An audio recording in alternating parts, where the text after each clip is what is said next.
When we think about the best places to live, we usually jump to big cities, maybe whole countries, or even just a certain kind of lifestyle.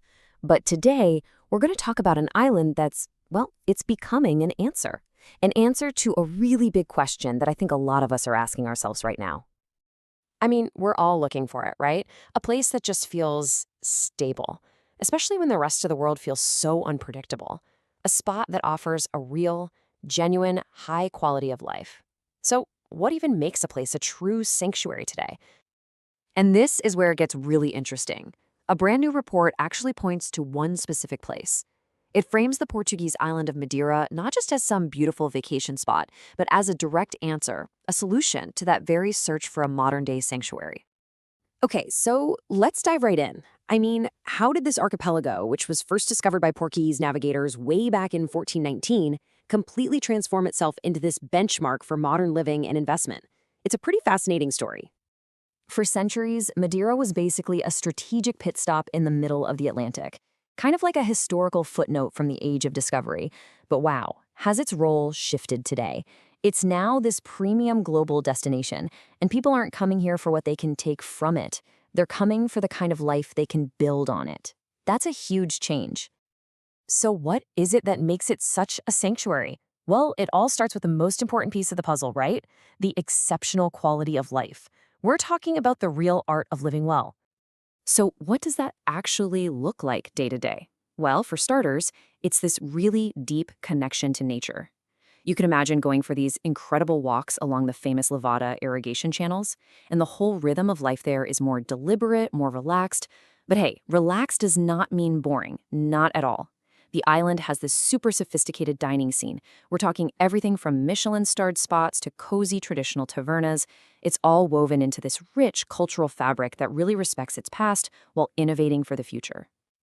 And what's cool is that this lifestyle isn't a one-size-fits-all kind of deal. The island has all these different little spots for whatever you're looking for. So maybe you want that sophisticated urban vibe. You'd head to the capital, Funchal.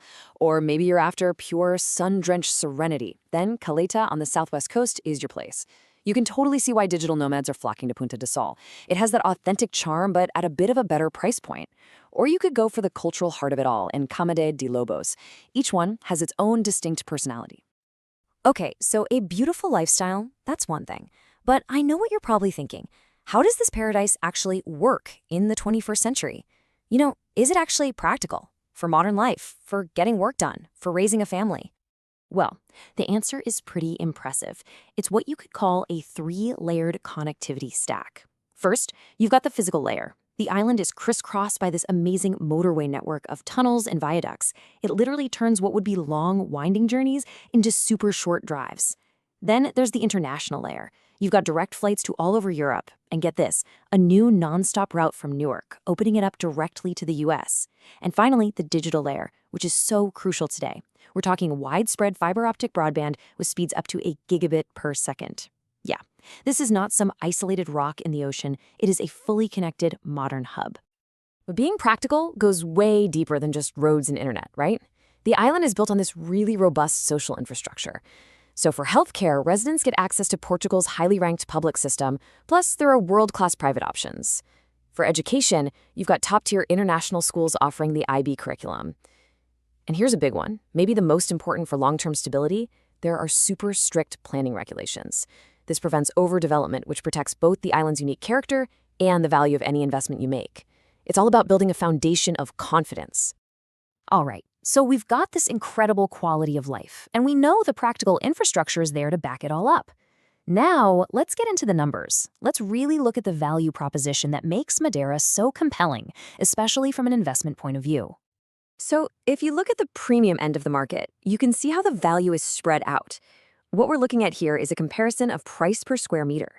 On one hand, you have these prime apartments in Funchal's popular Lido area, and on the other, you've got these stunning coastal villas out in Caleta. And what this tells you is that it's a mature market. Both that modern city living and the serene coastal life hold really strong comparable value. And here's a number that really tells a story about stability. 9.2%. That's the average annual price appreciation across all market segments. Now, this isn't that crazy, explosive, volatile growth you see in some speculative hotspots. No, this is consistent, measured, stable growth. And that is exactly what you want when you're thinking about a long-term asset. Now, for investors who are really focused on income, the rental market here is incredibly diverse. Check this out. Short-term lets, you're looking at yields between 5.5 and 7%. That's really strong. Long-term rentals give you a more stable 4 to 5.5%. And then there's this interesting slice of the pie, the extended stay premium. This is a kind of hybrid model for remote workers and professionals, and it can command a 20 to 30% premium over your standard long-term rates. It's just a super flexible and really attractive market.